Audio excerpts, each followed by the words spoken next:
Hermanos, que el Señor les bendiga. ¿Cómo están? ¿Listos para estudiar la palabra de Dios? Hermano Carlos, ¿cómo está? Gusto verlo, hermano. Pueden tomar asiento, por favor, hermanos. Trajeron sus Biblias, ¿verdad? Muy bien, muy bien. Antes de empezar el estudio, tenemos un pequeño especial. ¿Estás listo, Caín? Pasa. Nuestro hermano Caín tiene algo que compartirnos en esta tarde y lo vamos a escuchar, ¿verdad? Bien, entonces pasemos la parte a nuestro hermano Caín.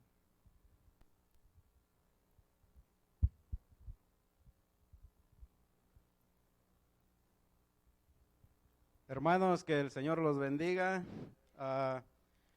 Pues nuestro hermano Jorge me hizo la invitación que si yo quería aprender el Salmo 23, pero de memoria. Y pues yo le pedí a Dios que me permitiera. Siempre digo que pues yo no tengo estudio, por eso pero Dios se ha manifestado en mi vida, Dios ha estado ayudándome. Entonces pues lo voy a decir en el nombre del Padre, del Hijo y del Espíritu Santo. Jehová es mi pastor y nada me faltará. En lugares de delicados pastos me hará descansar. Junto a aguas de reposo me pastoreará. Confortará mi alma. Me guiará por sendas de justicia por amor de su nombre. Aunque ande en valle de sombra de muerte, no temeré mal alguno, porque tú estarás conmigo. Tu vara y tu cayado me infundirán aliento. Tú enderezas mesas delante de mí en presencia de mis angustiadores. Unges mi cabeza con aceite, mi copa está rebosando. Ciertamente el bien y la misericordia me seguirán todos los días de mi vida, y en la casa de Jehová moraré por largos días. Esto ha sido en el nombre del Padre, Hijo y del Espíritu Santo.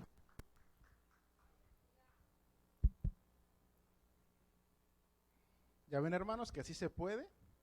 Y aquí se hace efectivo el texto de Filipenses 4:13. ¿Qué dice Filipenses 4:13? Que nos fortalece. Bien. ¿Quién se anima la próxima vez? Bien. Yo creo que todo cristiano, hermanos, todo cristiano debería de saber este pasaje de la Biblia de memoria. Bien, ¿están listos para estudiar la palabra de Dios? Bien. Trajeron su Biblia, ¿verdad? Bueno, pues abran su Biblia en la epístola del apóstol Pablo a los Romanos. Romanos capítulo 1. ¿Se acuerdan dónde nos quedamos la semana pasada? ¿En el versículo qué? 17, correcto. Nos quedamos en el versículo 17. Sí estamos aprendiendo, ¿verdad? Muy bien. Versículo 17, hoy vamos a terminar el capítulo 1 con la ayuda de nuestro Dios. ¿Están listos? Romanos 1:18. Ustedes me siguen con su vista, dice la palabra de Dios. Porque la ira de Dios se revela desde el cielo contra toda impiedad e injusticia de los hombres que detienen con injusticia la verdad. Porque lo que de Dios se conoce les es manifiesto, pues Dios se lo manifestó. Porque las cosas invisibles de Él, su eterno poder y deidad, se hacen claramente visibles desde la creación del mundo, siendo entendidas por medio de las cosas hechas, de modo que no tienen excusa. Pues habiendo conocido a Dios, no le glorificaron como a Dios, ni le dieron gracias, sino que se envanecieron en sus razonamientos, y su necio corazón fue entenebrecido. Profesando ser sabios se hicieron necios y cambiaron la gloria del Dios incorruptible en semejanza de imagen de hombre corruptible, de aves, de cuadrúpedo y de reptiles.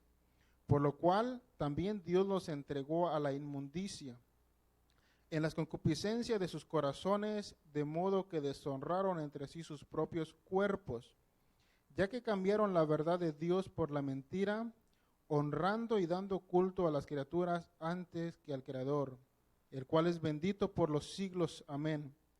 Por esto Dios los entregó a pasiones vergonzosas, Pues aún sus mujeres cambiaron el uso natural por el que es contra naturaleza. Y de igual modo también los hombres, dejando el uso natural de la mujer, se encendieron en sus lascivias unos con otros, cometiendo hechos vergonzosos, hombres con hombres, y recibieron en sí mismos la retribución debida a su extravío.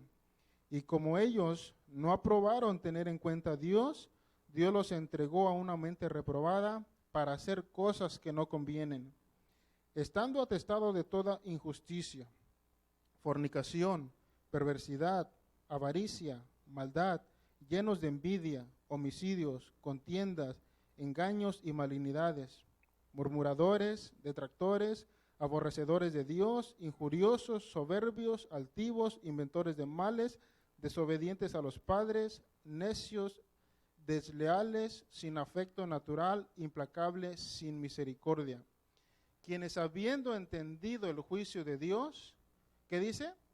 Que los que practican tales cosas son dignos de muerte. No solo las hacen, sino que también se complacen con las que la practican. Señor, te damos gracias en esta noche, porque estamos, Señor, nuevamente reunidos en tu nombre para estudiar tu santa palabra. Señor, en esta noche nos encomendamos a ti.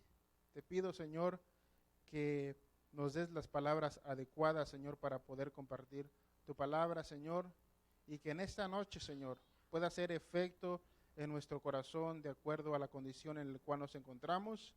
Así como cambiaste la vida de Juan Wesley, de San Agustín, Padre, y de otros más grandes cristianos, Señor, en la historia, en esta noche, Señor, también te pedimos y te rogamos, Señor, que tu palabra, que es viva y eficaz, pueda hacer efecto en nuestro corazón y nuestra mente. Te lo pedimos en el nombre de Jesús. Amén. Amén. ¿Están listos, hermanos, para estudiar? Bien, comencemos en el versículo 18. Recuerden que la semana pasada dijimos que el apóstol Pablo no se avergonzaba del evangelio, ¿verdad? Y dijimos que en aquel entonces la cruz era un símbolo de vergüenza, un símbolo de burla, un símbolo de desprecio y de derrota. Pero a pesar de todo eso, el apóstol Pablo no se avergonzaba de decir que es cristiano, como muchos de los cristianos hoy en la actualidad que se avergüenzan de decir que son cristianos. Se avergüenzan de llevar una Biblia bajo el brazo, ¿sí o no? Entonces el apóstol Pablo no se avergonzaba de decir cristiano y no se avergonzaba de predicar a un Cristo crucificado. ¿Por qué él no se avergonzaba? Porque el mensaje que él predicaba es poder de Dios para salvación. El mensaje de Dios es un mensaje con poder para cambiar la condición del ser humano. Y nosotros somos testigos de que así lo es. Nosotros somos la evidencia de que el poder de Dios es efectivo en la vida de las personas.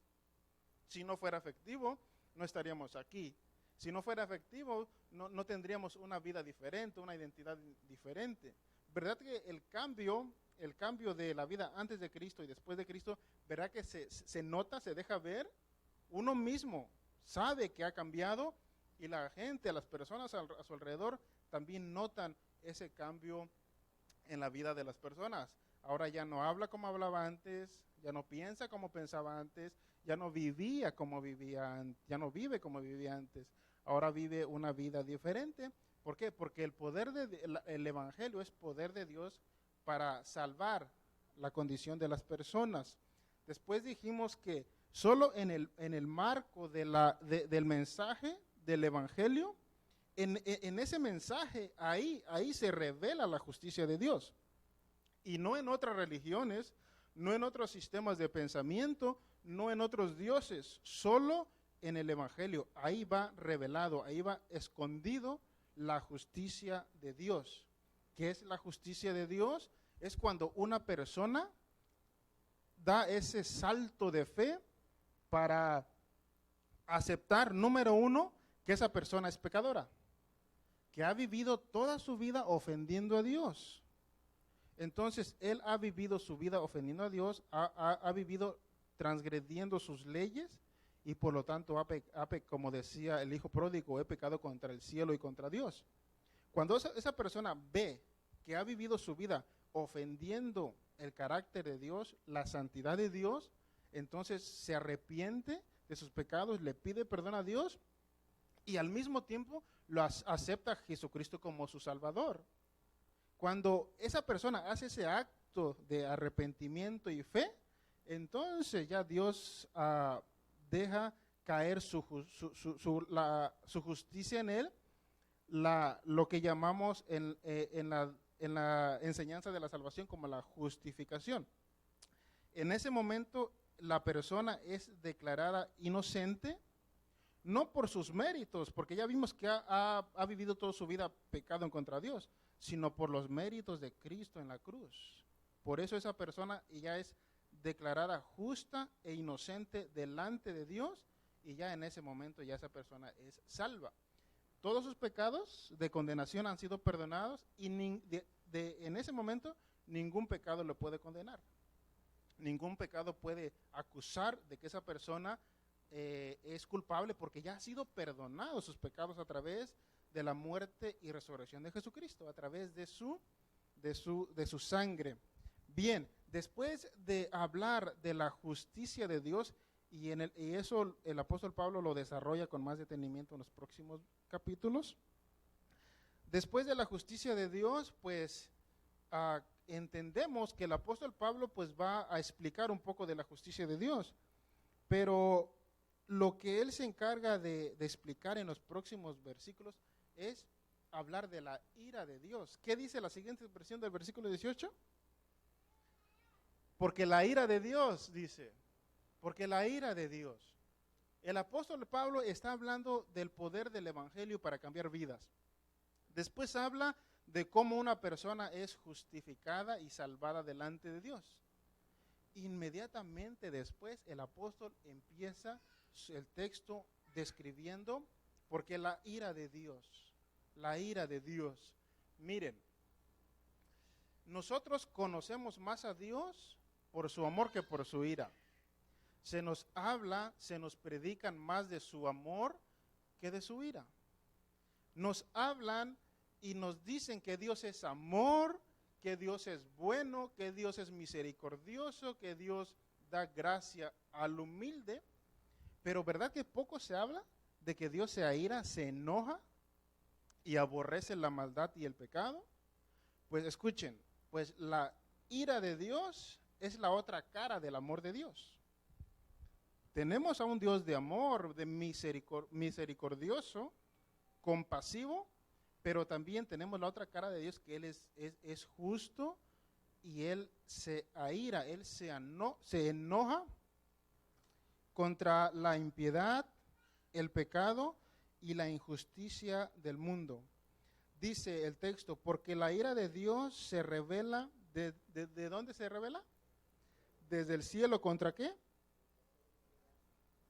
E injusticia de los hombres que detienen con injusticia la verdad. Bien, la ira de Dios. ¿Sabían ustedes que en la Biblia se habla más o encontramos más referencias a la ira de Dios que del amor de Dios? Se presenta más a un Dios airado con el pueblo judío por su rebeldía y su idolatría. Pero los predicadores, los maestros, casi no hablan de ese lado de Dios. La ira de Dios, escuchen, la ira de Dios o el enojo de Dios no es un enojo humano como el nuestro, que cuando nos enojamos nosotros, nos enojamos en gran manera, ¿verdad que nos salimos de control muchas veces? ¿Verdad que es una ira desordenada y empezamos a actuar y a decir cosas que no convienen? ¿Verdad que nos empezamos a agredir, a insultar a la otra persona siendo cristianos? Pues la ira de Dios no es así. La ira de Dios no se sale de control. No es una ira desordenada ni descontrolada. La ira de Dios, la ira que surge no es una ira que surge de un estallido emotivo. Escuchen, la ira de Dios es una ira razonada y controlada que surge en la mente de Dios. La ira de Dios es justa, es santa y es buena. La ira es una ira contra el pecado y contra el mal. Es una ira contra la violencia y el derramamiento de sangre. La ira de Dios es una ira contra la inmoralidad e injusticia de los hombres. La ira de Dios es una ira que aborrece y odia el pecado y el mal. Pero no es una ira, no es una ira descontrolada que cuando ve a una persona o a un individuo cometiendo malos actos, pecados o mal, Dios no actúa de esa manera y le da un castigo fuerte, como que si le cayera un rayo encima de él, o que le atropellara un carro, o que explotara así de nada y que desapareciera. Pues Dios no actúa de esa manera como nosotros. Nosotros quisiéramos con un balazo en la cabeza desaparecer a esa persona. Nosotros quisiéramos aventarlo al fondo del mar y nunca saber de él. Porque en nuestra ira nos descontrolamos y actuamos indebidamente. Pero Dios no es así. Es una ira justa. Cuando Dios se enoja, no se sale de control. Cuando Dios se enoja, no hiere, no insulta con malas palabras o con groserías a las personas, como a veces lo hacemos nosotros. Entonces, Él está enojado, Él está airado, no contra los individuos, sino contra sus acciones. Él no está enojado contra la persona, sino con los actos que ellos cometen. Y por cuanto ellos están cometiendo el acto, entonces el juicio va contra ellos, contra las personas. Entonces, ¿con quiénes está enojado Dios? Según este texto, el texto nos dice que su ira se revela desde el cielo contra toda impiedad e injusticia. En otras palabras, Dios está enojado con los hombres impíos y los hombres injustos. Con esa clase de persona está enojado Dios. No está enojado o no está airado con todo el mundo. Está airado con los impíos y los injustos. La palabra griega para impío es la palabra asevia y significa, es la persona que no ama a Dios ni le obedece. La persona impía no vive como Dios vive. La persona impía no es santo, ni justo, ni puro. El impío es el que hace lo que quiere cuando quiere y finge estar de acuerdo con Dios, pero le ignora en su vida diaria. Entonces Dios está airado con estas dos clases de personas, los impíos y los injustos. El impío, en primer lugar, el impío dice según el significado de ese texto, el impío no ama a Dios. El impío no ama a Dios. Si nosotros, que ya somos cristianos y que el amor de Dios ya ha sido derramado en nuestros corazones, a veces se nos hace difícil amar a Dios, o se nos hace difícil llegar al nivel que Dios pide que le amemos. Si nosotros ya siendo cristianos y regenerados, a veces nuestro amor no alcanza para amar a Dios, ¿ustedes creen que los impíos amen a Dios de esa manera o con esa magnitud o a ese nivel? Entonces la persona impía es la persona que no ama a Dios ni le obedece. No vive como Dios vive, no es santo, justo ni puro. Dios es santo, Dios es justo, Dios es puro. El primero y el gran mandamiento que dice, amarás a Jehová tu Dios con todo tu corazón, con toda tu alma y con toda tu fuerza. ¿Ustedes creen que los impíos cumplen ese mandamiento? Ni nosotros a veces cumplimos ese mandamiento. Entonces Dios está enojado con esa clase de personas, con los impíos, que no aman a Dios. Y si no aman a Dios, mucho menos le obedecen. Mucho menos van a atender a sus consejos y a sus mandamientos. La segunda clase de personas son los injustos. ¿Qué dice el texto? Injusticia. La palabra injusticia en el griego es la palabra adikia y significa o quiere decir son las personas que no aman a los demás. Son los que viven con los hombres son los que no viven con los hombres como debieran. Actúan contra los hombres, son fraudulentos, ladrones, mentirosos, crueles y destruyen y se aprovechan del prójimo. Entonces, la primera clase de personas son los impíos. Ellos no aman a Dios, no obedecen a Dios, no son justos, no son puros, son indiferentes a la existencia de Dios. La otra palabra, los injustos, son aquellos que no aman a su prójimo. ¿Cuál es el segundo mandamiento? Muy bien, el primero es amarás a Jehová tu Dios como a ti mismo. Amarás a Jehová tu Dios con todo tu corazón, con toda tu alma y con todas tus fuerzas. Y el segundo es amar a nuestro prójimo. Pero esa clase de personas no aman al prójimo, no sienten un afecto natural hacia ellos. Al contrario, esa clase de personas actúan, dice el significado, actúan en contra de su prójimo. Cuando el mandamiento es amarás a tu prójimo como a ti mismo, pero ellos actúan en contra de ellos. Ellos son fraudulentos, son ladrones, mentirosos, crueles y se destruyen al prójimo y se aprovechan de ellos. Entonces, esta clase de personas son las que aborrece Dios. Su ira de Dios está bajo estas dos clases de personas, los impíos y los injustos. ¿Qué dice la siguiente expresión? Verso 19. Porque lo que de Dios se conoce les es manifiesto. ¿Qué dice? Pues Dios se lo manifestó. Lo que de Dios se conoce les es manifiesto, pues Dios se lo manifestó. El texto dice lo que se puede conocer de Dios.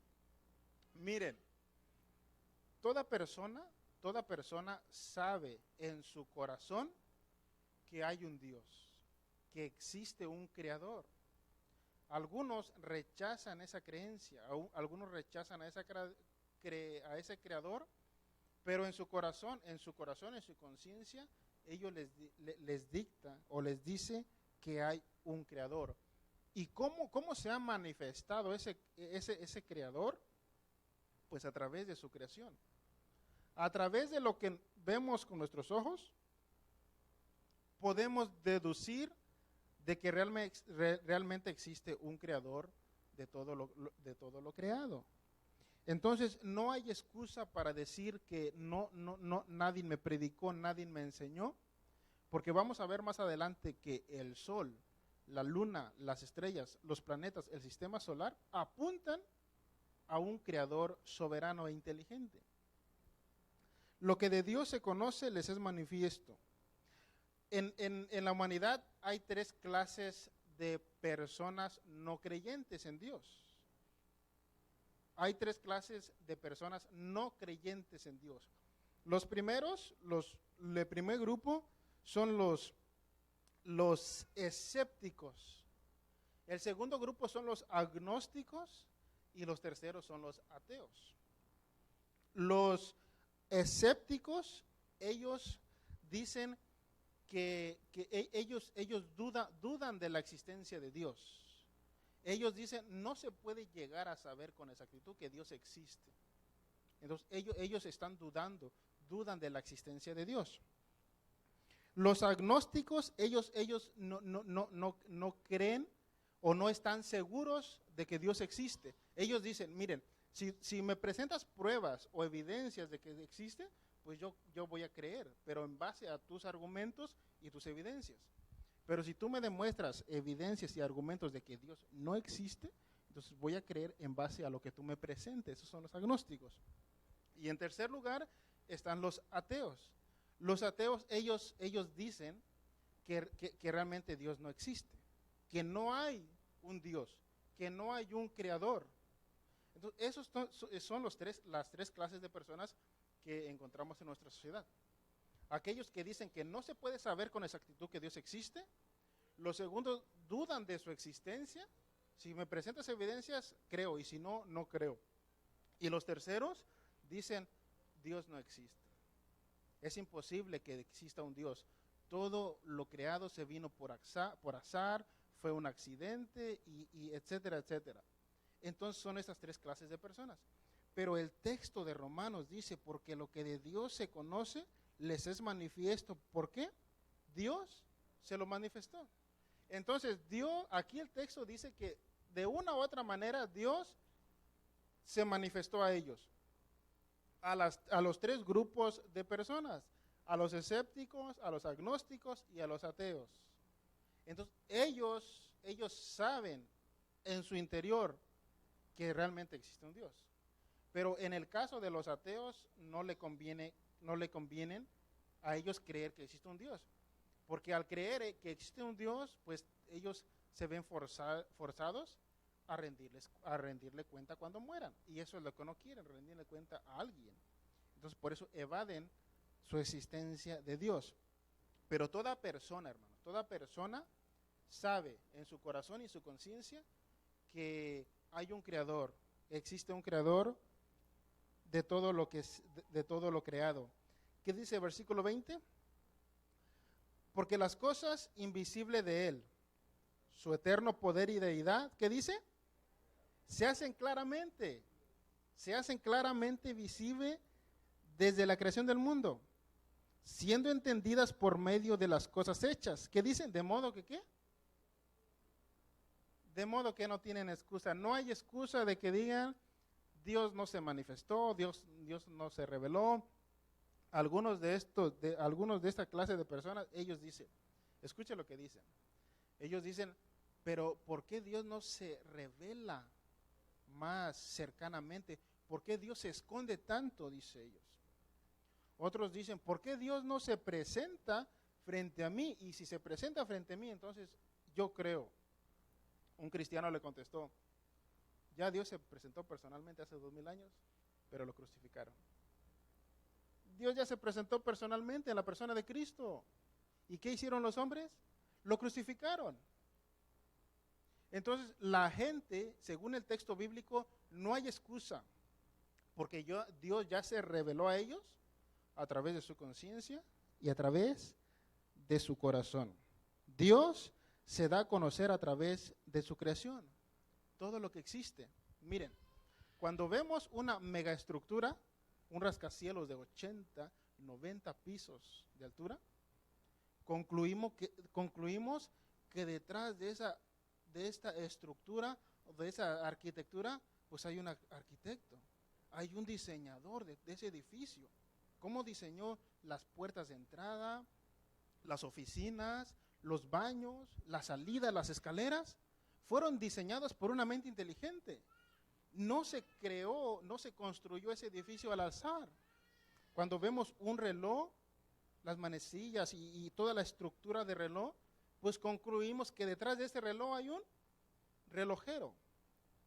Entonces, cuando nosotros vemos la creación bien diseñada, bien estructurada matemáticamente, los planetas, el sol, la luna, las estrellas, los mares, las olas de los mares, Dios dice en Isaías que les puso un límite, y de ese límite no pueden salir, porque Dios le dijo a los mares, hasta aquí llegan ustedes.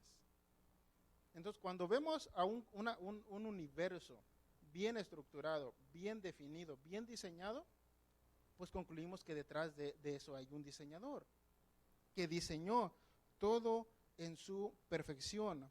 Y ese es un argumento que usan los cristianos que defienden la fe cristiana, y se llama el diseño inteligente, el orden del universo. Alguien en cierta ocasión, Blaise Pascal, un científico cristiano, estaba debatiendo con un ateo, y le dice al ateo, no, pues el sistema solar, los planetas, las estrellas, todo lo que vemos se creó al azar. No hay una mente inteligente detrás de todo eso. Solamente pues hubo una gran explosión y millones de años se fueron formando y los planetas quedaron en esos lugares. Y no hay un Dios, se creó todo por el azar. Blaise Pascal, después de ese debate, invitó al ateo a su casa. Entonces, cuando llega el ateo a su casa, lo invita a su estudio, a su oficina, y cuando entra ese ateo en la oficina de Pascal, ve un sistema solar con los planetas en su lugar, el sol, las estrellas, todo lo que vemos en el sistema solar. Entonces, el ateo le dice Pascal, oh, señor Pascal, qué gran dibujo, qué gran escritura, ¿quién hizo ese sistema solar? Y Blaise Pascal le contestó, se hizo solo, se hizo por al azar. ¿Usted cree que ese sistema solar se hizo solo? Alguien diseñó eso. Entonces, cuando nosotros vemos el diseño del sistema solar, pues apuntamos que detrás de eso, del diseño, hay un diseñador. Entonces, no hay excusa para decir que Dios no existe.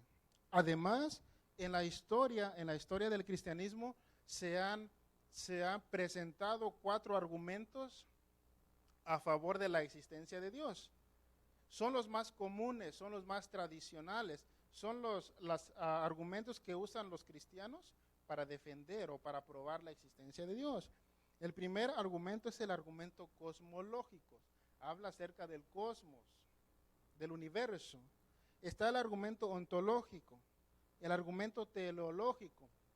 Habla del diseño, de una mente inteligente quien diseñó todo lo creado. Y después está el argumento axiológico.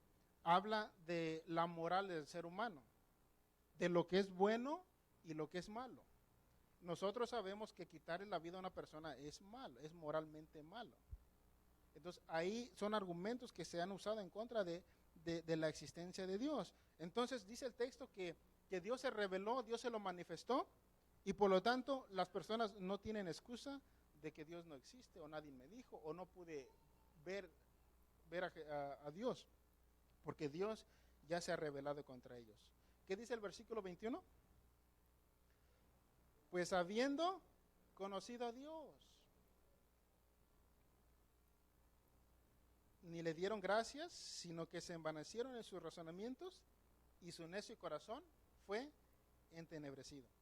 Nuevamente el apóstol Pablo, inspirado por el Espíritu Santo, escribe, pues habiendo conocido a Dios. Dios dice, sí se me puede conocer, porque me he revelado en ellos a través de la creación, a través de la ley de su conciencia. Eso lo vamos a ver más adelante en los capítulos posteriores. Entonces no hay excusa, pues habiendo conocido a Dios, no le glorificaron como a Dios ni le dieron gracias, sino que se envanecieron en sus razonamientos y su necio corazón fue entenebrecido. Los hombres conocen a Dios por su conciencia, porque hay una ley en sus corazones que dice que hay un Dios, El hombre, escuchen, el hombre desde el principio de la antigüedad siempre ha tratado de buscar a Dios. Ha tratado él sabe en su corazón y en su mente que hay una fuerza, un poder sobrenatural. Él sabe, el hombre sabe que hay un ser superior, un ser divino. Y por eso todos los pueblos de la antigüedad, todas las tribus, todos los grandes imperios han buscado a ese Dios o a esos dioses. Los egipcios tenían sus propios dioses. Ellos miraban al cielo y pensaban o concluían que detrás de esos cielos azules hay un ser superior. Los griegos, ellos decían que hay un ser supremo, hay un ser por sobre todos los demás dioses que creó los cielos y la tierra. Los griegos no eran ateos. Los mejores pensadores de la historia, ellos creían que hay un ser superior, le llamaban el ser supremo. Entonces, todas las religiones empiezan a buscar a ese Dios o a esos dioses porque saben que hay algo superior detrás de ellos. Pero como no encuentran a ese Dios único y verdadero, entonces por eso inventan las religiones. La religión es el intento del hombre para llegar a Dios. El evangelio es el intento de Dios para llegar al hombre. Entonces, y por eso de ahí nacen las religiones, porque quieren buscar a Dios, quieren llegar a Dios, porque en su conciencia les dice que hay un Dios a quien adorar. Y por eso, como no encuentran a ese Dios, empiezan a hacer imágenes, estatuas de madera, semejante a los hombres, y se hincan delante de ellos y empiezan a adorarlos, porque el hombre es religioso por naturaleza. Porque Dios puso en el corazón del ser humano que necesita el ser humano adorar y buscar y darle gracias a un ser supremo. Ese ser supremo la Biblia le llama el Dios de la Biblia, Jehová de los ejércitos. Entonces, conociendo a Dios, no le glorificaron como a Dios ni le dieron gracias. Se creyeron mejor que Dios. Entonces, cuando los pueblos, las gentes, están buscando a ese Dios fiel y verdadero, a quien adorar, pero eso implica rendirle cuentas a Dios, eso implica someterse a sus leyes y a sus mandamientos. Entonces, por eso hay muchas personas que no encajan en el cristianismo. Por eso hay muchas personas, escuchen, que no quieren cambiar de vida, porque en el momento de que ellos entregan su vida a Cristo y deciden acercarse a Dios, eso implica, hermanos, dejar toda su vida pasada. Las borracheras, las mujeres, las mentiras. Y como el hombre por naturaleza le gusta vivir en ese ambiente, entonces por eso dice, no me conviene acercarme a Dios porque eso implica dejar esta vida que a mí me gusta, me deleito en los placeres del mundo. Entonces por eso mucha gente no encajan en el cristianismo, porque cuando ya llegas a Cristo, ya no tienes que vivir como antes. Ya la vida es una vida bien diferente, bien distinta. Ya es someterse a las leyes de Dios, ya es consagrarse para Él, ya es vivir para Cristo y ya no vivir para los placeres del mundo. Verso 23, profesando ser sabios, ¿qué dice? Se hicieron necios. Profesando ser sabios, se hicieron necios. Su soberbia los alejó de Dios y se volvieron tontos. Esa palabra necio quiere decir tontos. El hombre piensa que es más grande que Dios. El hombre piensa que no necesita a Dios. Federico Nietzsche, él quería crear un superhombre, la superraza, un Superman, de ahí salió el personaje. Quería crear un superhombre que fuera un Dios, porque él desechó a Dios. Él creía que Dios no existe.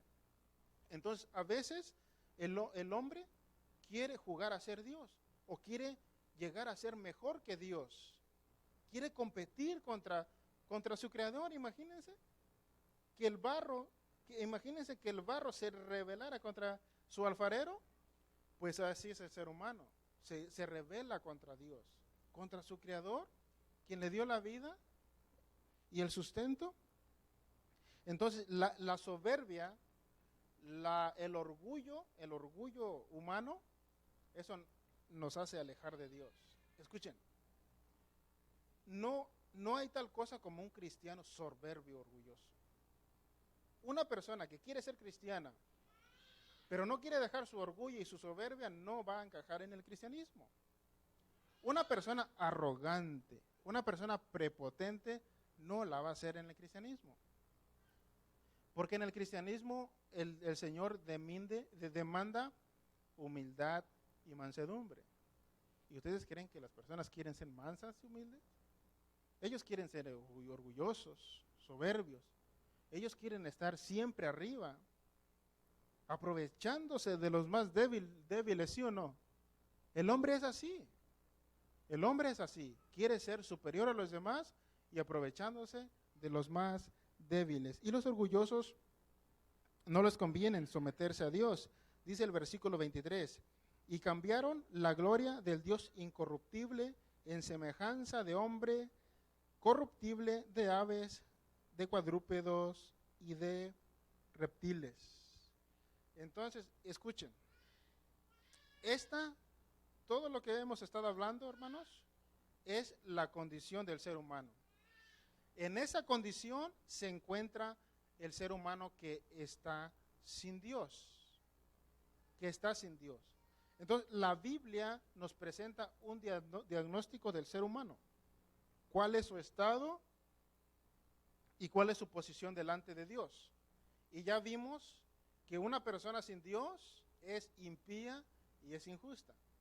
Y ya vimos que esas clases de personas, Dios está enojado y airado con ellos.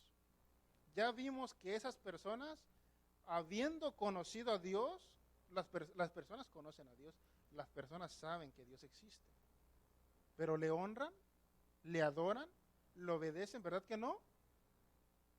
Sabiendo en sus corazones que Dios existe, jamás se acuerdan de Él, jamás le adoran, jamás le obedecen, jamás le honran, sino que se rebelan en contra de Dios y literal siguen sus propios caminos.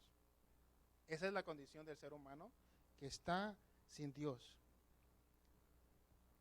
Y después de eso, también la persona que se aleja de Dios inmediatamente cae en la idolatría. ¿Por qué? Porque la persona que está cerca de Dios, Dios es su principal. A Dios le adora, le obedece, le honra, se consagra para Él y vive para Él.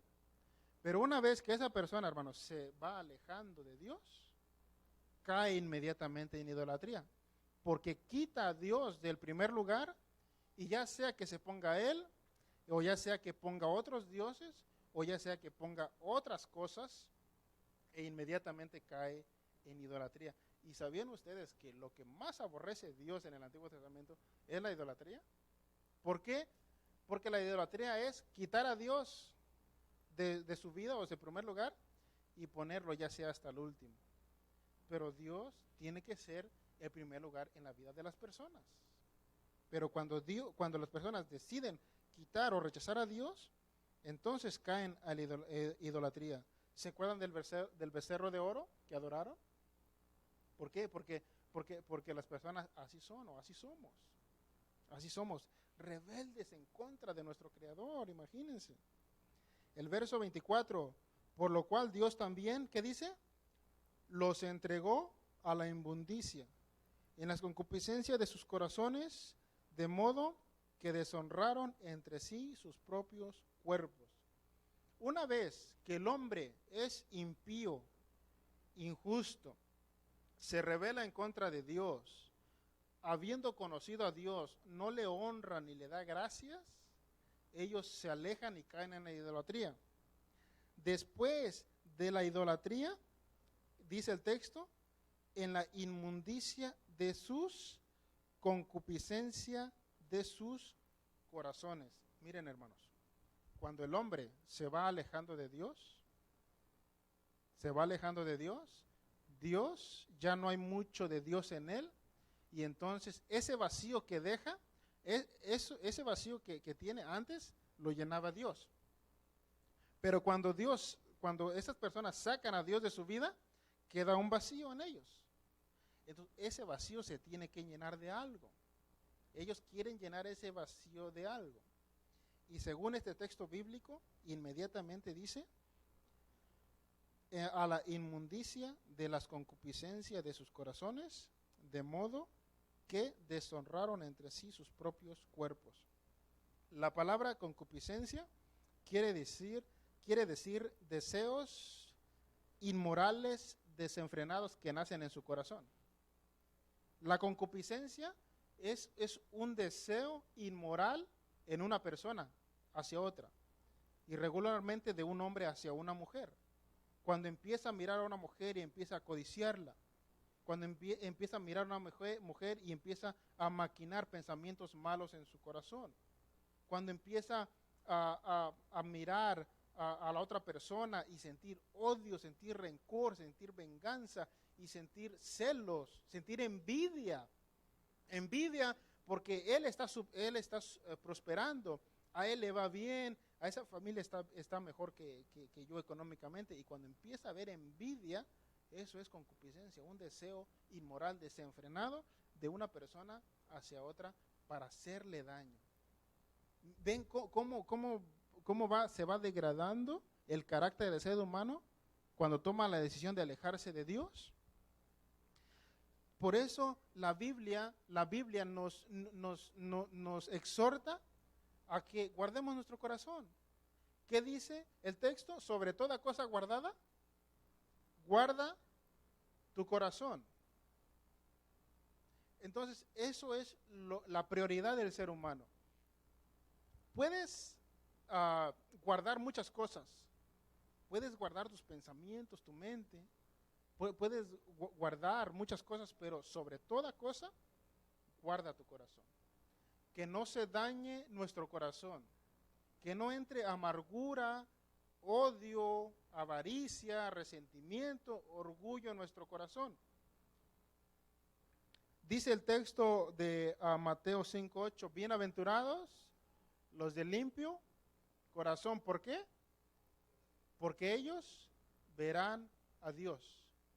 Entonces, cuando el corazón de la persona se daña, entonces vienen esos malos deseos, vienen esas envidias, esos celos por los demás, y entonces vienen malos pensamientos en el corazón, y entonces la persona empieza a degradar su carácter.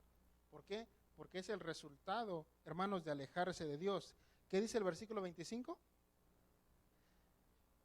Ya que cambiaron la verdad de Dios por la mentira, honrando y dando culto a las criaturas, ¿qué dice?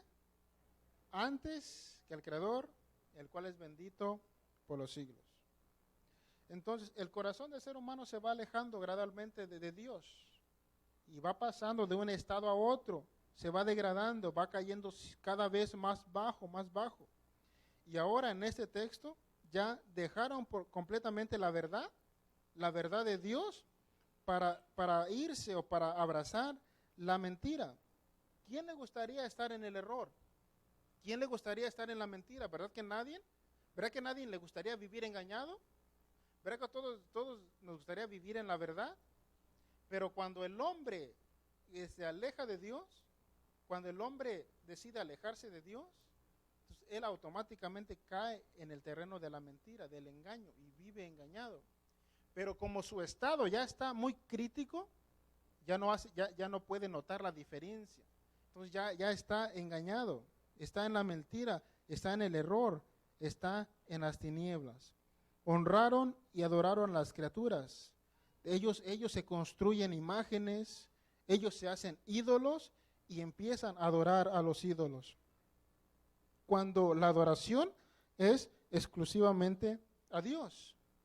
La adoración, la rendición, el culto solamente es exclusivo al Dios soberano, al Dios todopoderoso, creador de los cielos y la tierra.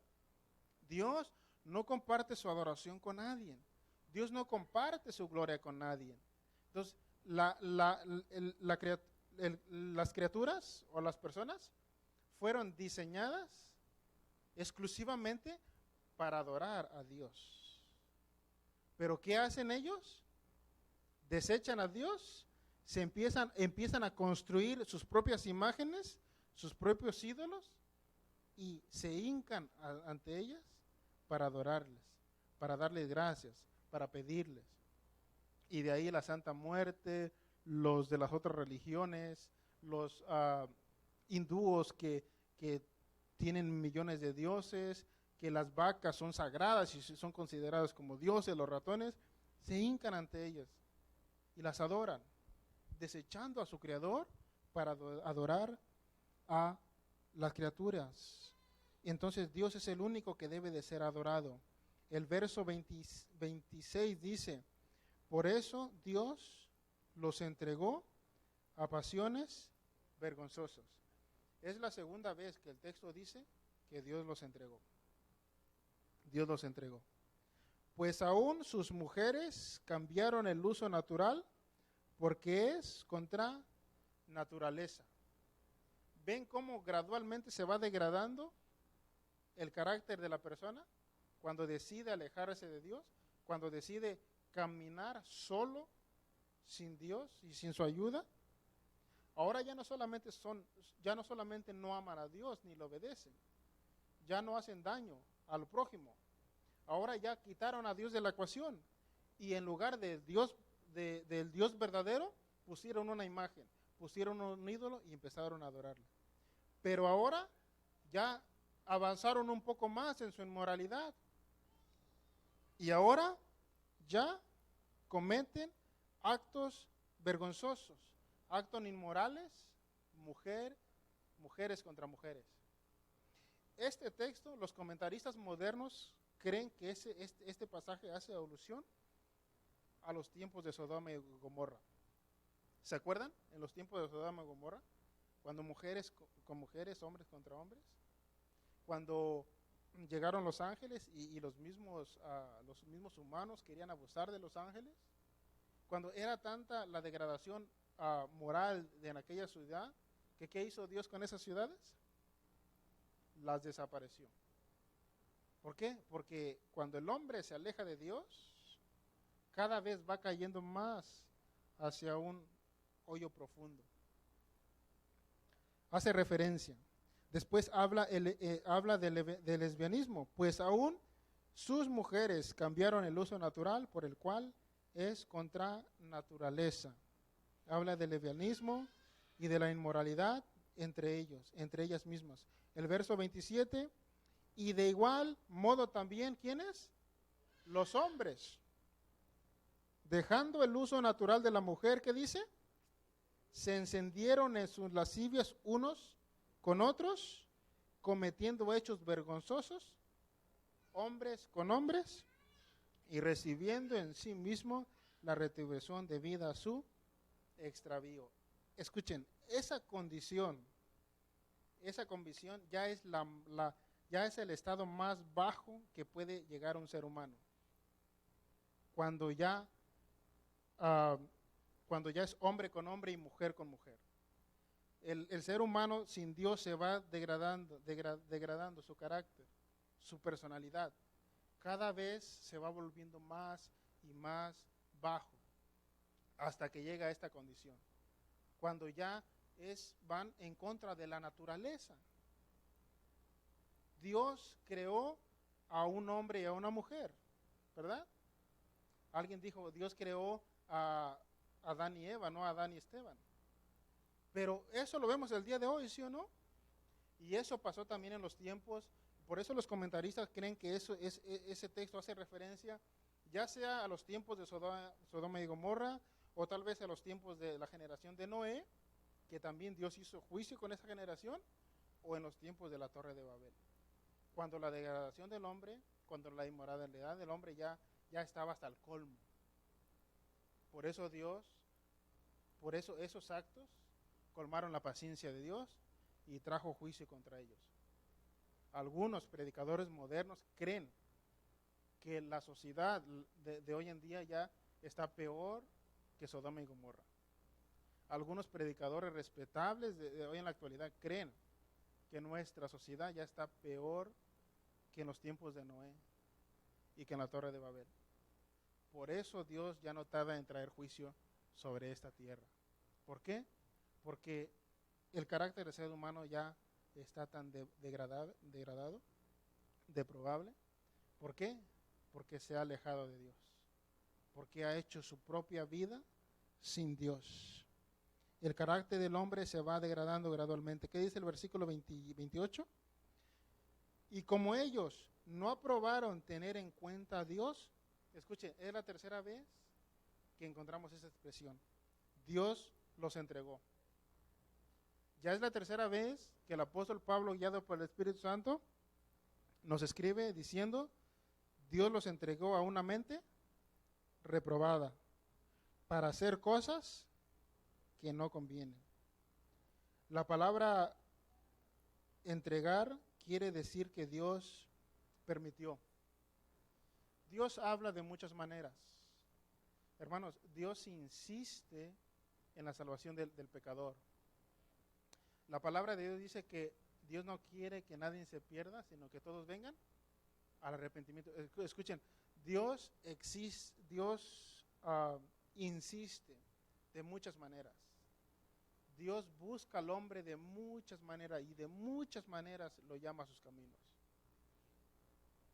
Pero cuando Dios insiste y el hombre rechaza a Dios, hay un límite para Dios. Hay un momento donde Dios dice, hasta aquí, colmaste mi paciencia. Ya te di mucho chance, ya te di muchas oportunidades, ya te he llamado a mi atención de muchas maneras, no quieres obedecerme, no quieres venir a mis caminos, Dios los entrega.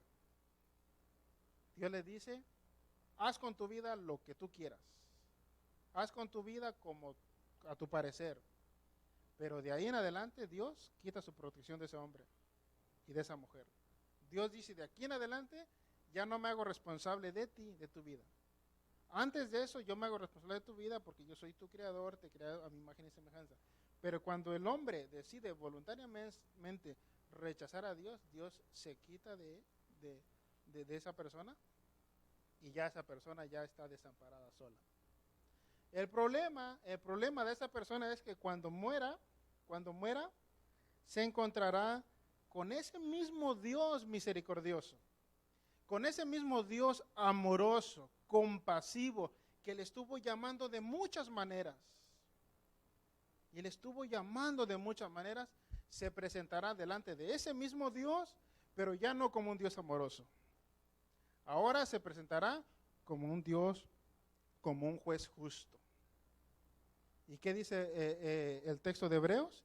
Está establecido que el hombre muera una sola vez y después el juicio.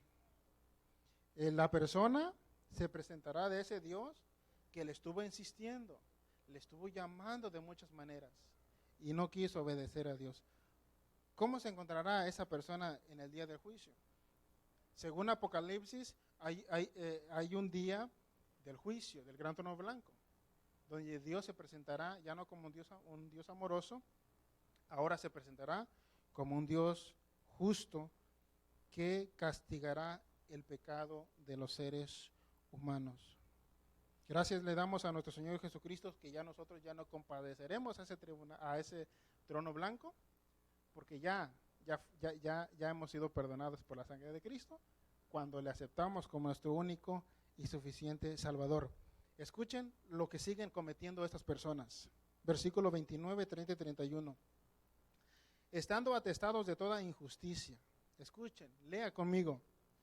Fornicación, perversidad, avaricia, maldad, llenos de envidia, homicidios, contiendas, engaños y malignidades, murmuradores, detractores, aborrecedores de Dios, injuriosos, soberbios, altivos, inventores de males, desobedientes a los padres, necios, desleales, sin afecto natural, implacable y sin misericordia.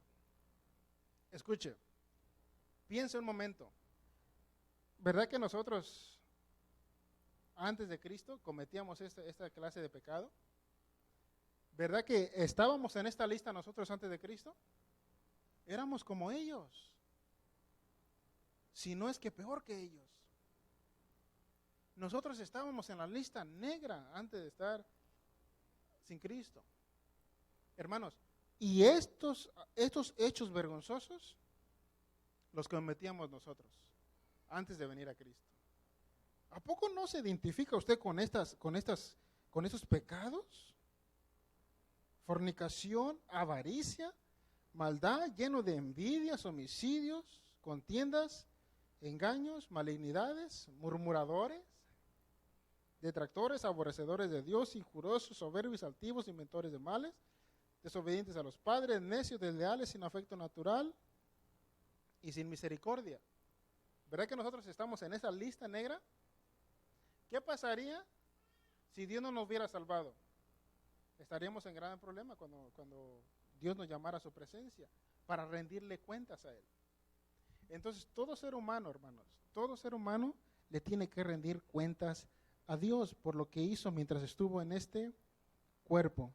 Hay de esta grande lista de pecados que el apóstol Pablo menciona, que yo no sé por qué tantas listas de pecados. ¿Acaso fue necesario escribir todo esto el apóstol Pablo? Pero vamos a ver rápidamente tres de ellas. Primeramente, inventores de males. Escuchen, esas personas, ¿se acuerdan? Impías e injustas, ¿se acuerdan al principio? Esas personas impías e injustas, esas personas, hermanos, ya no están satisfechas con el mal que ellos hacen. Ellas, esas personas, cada día están buscando algo nuevo que hacer. ¿Por qué? Porque ya mataron a 10 personas y ya no les remuerde la conciencia, ya no están satisfechas. Venía platicando con un joven los días pasados y él decía que había una persona, un testimonio que decía: cuando maté a la primera persona sí me sentí mal, hubo un remordimiento, me sentí muy bien, muy mal, pero después de la primera, la segunda ya no sentí nada, la tercera ya no pasó nada, y ahora ya que le quito la vida a una persona y no siento absolutamente nada, porque ya no hay afecto natural en ellos. Ya ellos le quitan la vida a una persona como le estuvieran quitando la vida a un animal. Y como ellos ya viven en sus desenfrenos y sus deleites y pecados, ya no les satisface y todos los días están buscando algo nuevo, alguna maldad que hacer para satisfacerse, para llenarse de odio y de rencor. Desobediente a los padres. Para los griegos y para los romanos, para los romanos y para los hebreos, este era un mandamiento muy importante. Honrarás a tu padre y a tu madre.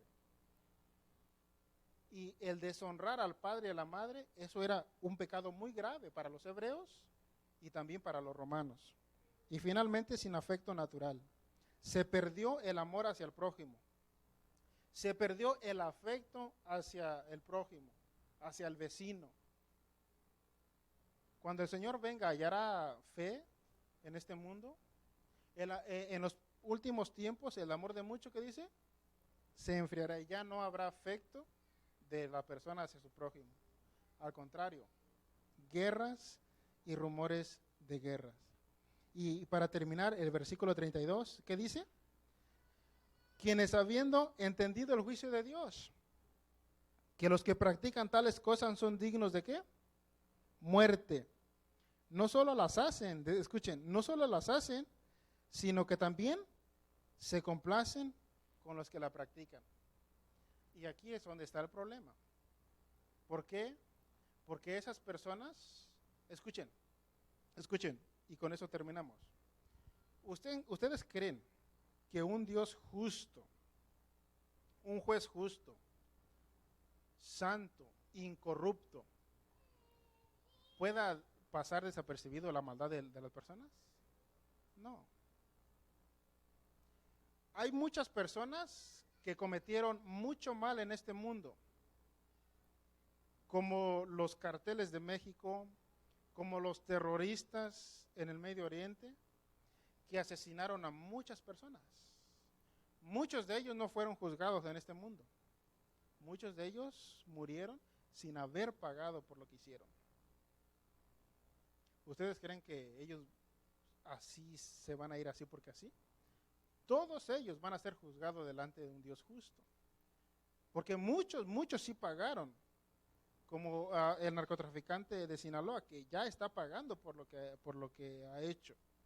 Ella está pagando por sus actos, pero muchos que hicieron mal, que asesinaron, que secuestraron, que violaron, que robaron, murieron sin pagar lo que ellos hicieron. Por eso está establecido de que el hombre muera una sola vez y después del juicio. Ahí se encontrarán delante de Dios. Ahí estará Mussolini, Stalin, ahí estará Osama Bin Laden, ahí estará Fidel Castro, ahí estará el presidente de Colombia y de Ecuador.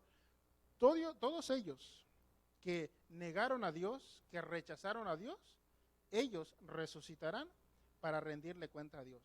Literalmente ellos se arrodillarán delante de Dios y le confesarán como Señor.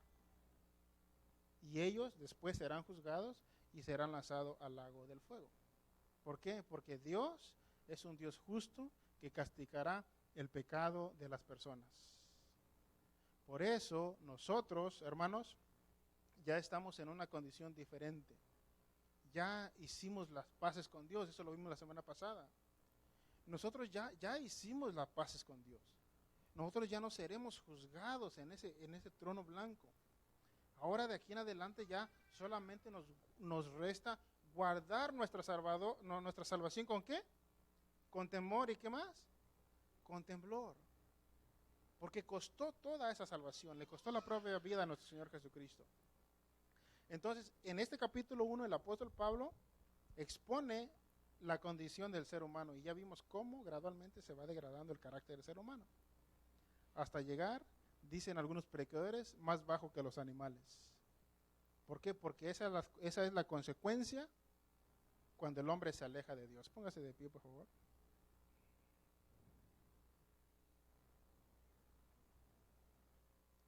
Y en esta lista negra estábamos nosotros.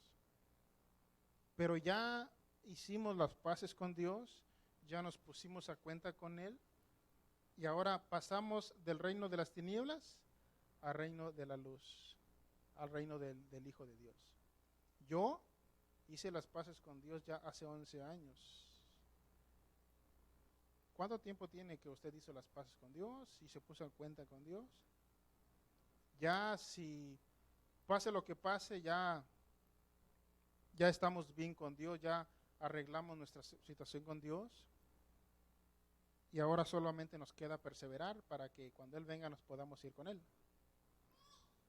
Así que el libro de Romanos, hermanos, es muy importante. Hoy hablamos de la persona, generalmente de las personas, pero mayormente el énfasis del apóstol Pablo fue entre los gentiles. La próxima semana vamos a hablar de otro grupo de personas llamados los judíos, que ellos están en la misma condición. Y ya estando en esa condición de la que describimos hoy, que la condición del ser humano está en esa condición, es por eso que el ser humano necesita urgentemente un Salvador. Y por eso ahí sí entendemos que la condición que se encuentra el ser humano cobra sentido la muerte de Cristo en la cruz. Porque la condición del ser humano está tan lejos de Dios que necesita un intermediario, necesita un Salvador para que esa persona pueda hacer las paces con Dios. Él no puede hacer las paces con Dios por él mismo. Necesita un intermediario, necesita un Salvador, un intercesor. Y ese intercesor es la persona de Jesucristo. Señor, te damos gracias por tu palabra. Gracias porque pusiste en nuestro camino a nuestro Señor y Salvador Jesucristo. Gracias, Señor, porque en ningún otro hay salvación, solamente en la persona de Cristo. Pues Él es el mediador entre Dios y los hombres. Y gracias porque ahora ya lo tenemos como Señor y Salvador. Y podemos descansar en Él y podemos decir: gracias porque me has salvado del poder de la ley del pecado y de la muerte. Gracias, Señor, por salvar a nuestra vida y perdonar nuestros pecados y hacernos inocentes delante de nuestro gran Dios, juez justo y soberano. Gracias por tu palabra, Señor. Síguenos ayudando para poder entenderla cada día más y que haga efecto en nuestro corazón. Gracias, Señor. ¿Terminamos el estudio, hermanos? ¿Aprendimos algo? Bien, seguimos. La próxima semana seguimos con el capítulo número 2. Traiga su Biblia, sus notas y seguimos estudiando. ¿Verdad que es muy bonito estudiar la palabra de Dios, sí o no? ¿Verdad? Cuando nos detenemos, reflexionamos en la Santa Biblia, en la Escritura, es hermoso todo el conocimiento que puede arrojarnos a nuestra vida.